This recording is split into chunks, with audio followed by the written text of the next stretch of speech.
뉴욕 증시 5분 브리핑입니다. 뉴욕 3대 지수는 오늘 고질적인 악재의 발목을 잡히면서 3대 지수 모두 하락 마감이 나왔습니다. 상하락 종목들도 거의 뭐 7대3 비율로 하락 종목들이 우위로 나왔고, 자, 오늘의 고질적인 악재 첫 번째, 오스탄 굴스비 시카고 연은 총재가 금리 인하에 무려 10에서 16개월 뒤로 밀릴 수 있다. 금리 인하가 굉장히 뒤로 밀릴 수 있다는 발언을 하게 되면서 어제 크리스토퍼 월러 이사가 금리 인하 연내 가능하다라는 발언을 또다시 뒤집었어요.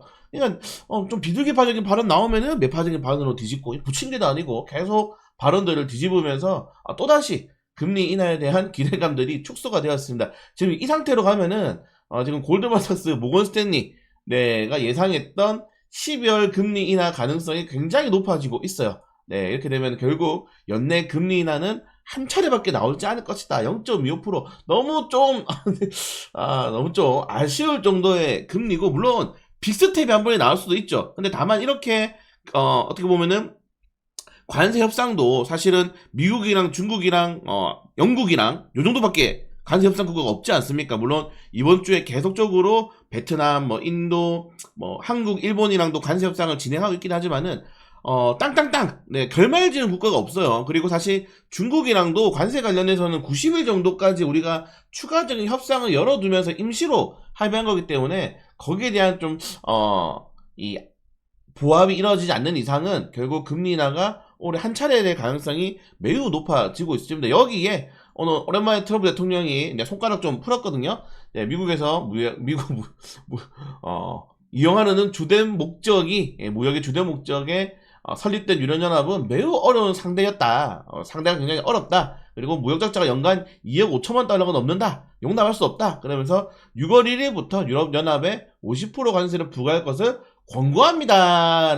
권고합니다가 중요합니다, 여러분들. 부과합니다가 아니에요. 부과한다고 권고합니다. 협상단에게 좀 압박을 가한 거죠. 이런 협상단의 압박이 다양한 해석이 될 수가 있어요. 협상이 잘 안 되고 있나 보다. 아니면은 유럽연합 같은 경우가 또 중국 다음으로 사실 거대한 시장이기 때문에 굴복시키기 위해서 또 트럼프가 정말 강하게 막 태양광에다가 2500% 관세 때리는 것처럼 세게 관세를 부과하는 거다. 요런 의견도 있는데, 일단은 이런 관세 관련 이런 다이렉트 직접적인 발언들이 시장에서는 당연히 악재로 받아들일 수밖에 없기 때문에 전체적인 시장을 좀 끌어내리는 원동력이 되지 않았나, 좀 이렇게 생각이 됩니다. 그리고 빅테크 종목들의 또 부담도 있는데, 오늘 애플이 무려 3%대 하락이 나왔어요. 자, 여러분들, 애플이 어떤 기업입니까? 지금은 살짝 밀렸지만 우리나라 삼성전자처럼 원래는 이제 전체적인 IT 업종들의 이 랠리를 담당하던 기업이었어요.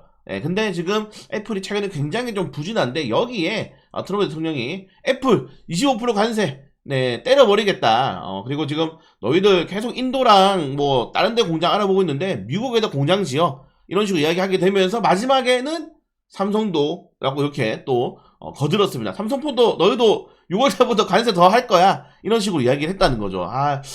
굉장히 지금 삼성은 건드리지 말자, 진짜. 안 그래도 지금 삼성이 너무 힘든데 계속적으로 삼성을 건드리고 있어요, 지금. 그래서 결국 삼성전자가 지금 미국에서 반도체 공장을 그렇게 지었는데 이 휴대폰까지 건든다는 겁니다. 지금 안 그래도 휴대폰 지금 점유율 떨어지고 있는데, 지금 여러분들 아시죠, 여러분들? 미국, 중국에서도 삼성폰을 안 사요, 이제. 이제 삼성전자는 인도 이런 데서 이제 좀 팔리는 거지.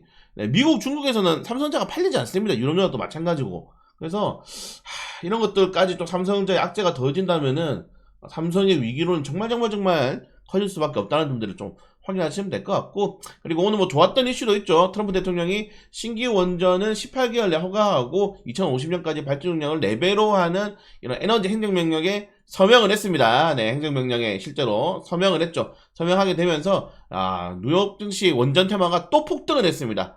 나노 뉴클리어 무려 지금 30%대, 뉴클리어 파워도 지금 거의 19%대, 센트럴 에너지 21%대, 오컬로도 23%대, 올라갔죠. 그래서, 이게 사실은 이제 미국 인플레 간축법을 통해서 태양광 풍력에 들어가는 지원금이 떨어진과 동시에 행정명령을 쏘게 되면서 원자력 관련 테마주들이, 우리나라 월요일도 또 추가적인 탄력 한번 나올 수 있겠네요. 원자력 관련 테마주들은 중장기적으로 나쁘지 않다. 다만, 원자력 관련 테마 어제 일이 TV토론 보셨죠? 지금 당선 가능성이 가장 높은 이재명 후보가 원전에 관련해서는 굉장히 좀 미지근한 반응입니다. 저는 그래서 원전 관련 테마 좋지. 그렇지만 우리나라도 이제 다음 주부터 뭐 합니까, 여러분들? 네. 사전 투표한단 말이에요. 사전 투표하면은 사실은 두 후보가 단일을 하지 않는 이상은 결국 이재명 후보의 당선 가능성이 압도적으로 높습니다. 예, 토론을 잘하냐 못하냐 중요하지 않아요. 어차피 사람들은 토론 보고 투표 결과를 바꾸지 않아. 네, 보여주죠. 지금 91%예요. 살짝 떨어졌지만은 여전히 높기 때문에 이재명 후보는 원전에 대해서 어제도 굉장히 비관적인 발언을 했습니다. 위험하다.